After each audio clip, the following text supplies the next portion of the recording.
ومساكم الله بالخير والسعادة والسرور. اليوم بإذن الله تعالى راح أسوي معاكم مفروكة الكنافة، مرة سهلة وبسيطة.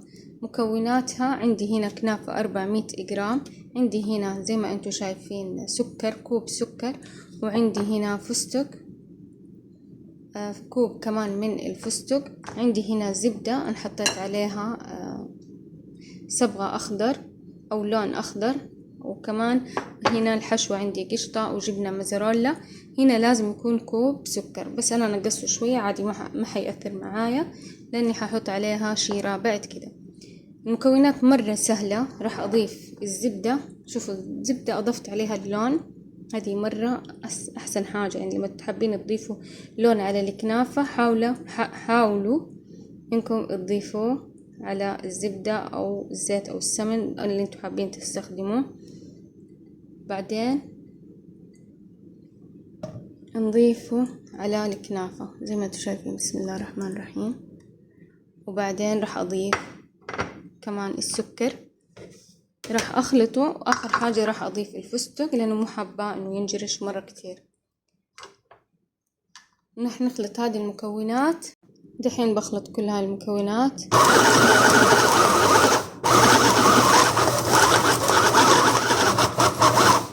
شايفين كيف على طول توزع اللون؟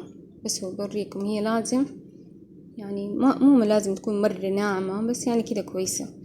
بس شايفين كيف اللون على طول بتوزع. بطحنها شوية عشان في أشياء عندي ما انطحنت، بنرجع نكمل. دحين راح أضيف زي ما انتوا شايفين كوب، طبعا أنا شلت شوية من الكنافة عشان أقدر أحط، ما عندي. المهم كوب من الفستق، وراح أطحنه مرة تانية طحنة مرة خفيفة عشان قلت لكم ما أبغاه مرة ناعم.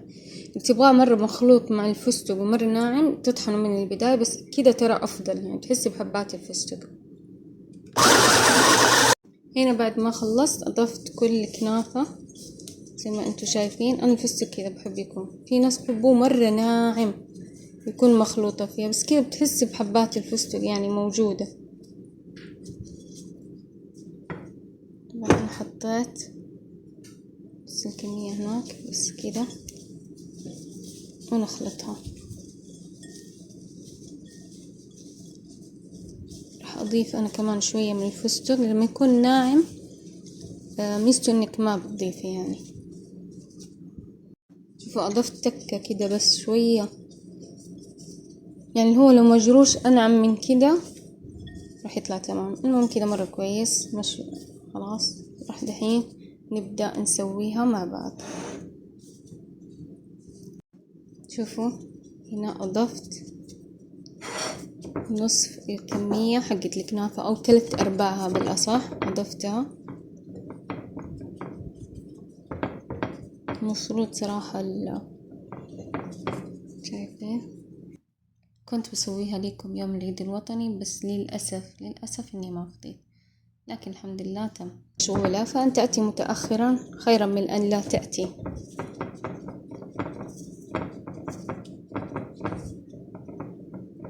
وكل سنة والعالم العربي كله بخير وعافية يا رب يا كريم، وبسلام وأمان إن شاء الله.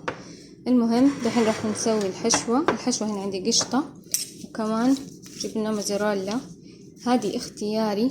راح أضيف شوية فانيلا، شايفين تعطيها ترى نكهة والله طيبة.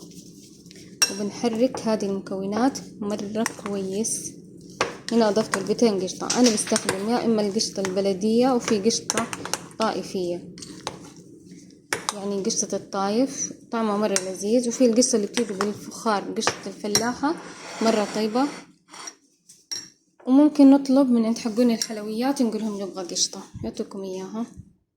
هنا نضيف بسم الله زي ما انتم شايفين. دحين راح أوزع هذا كله على كامل الصحن. راح أحاول إني ما أخليه يجي على الأطراف زي كده.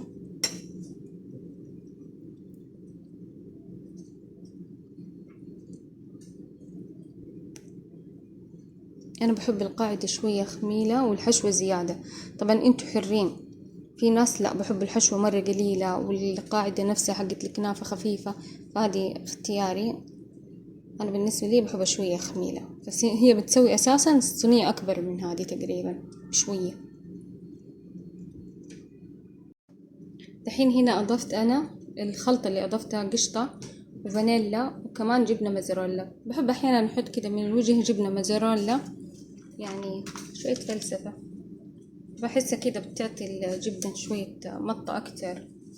دحين راح أحط مرة من فوق مرة خفيف من الكنافة زي ما انتوا شايفين، نزهها بالسطح كده من فوق.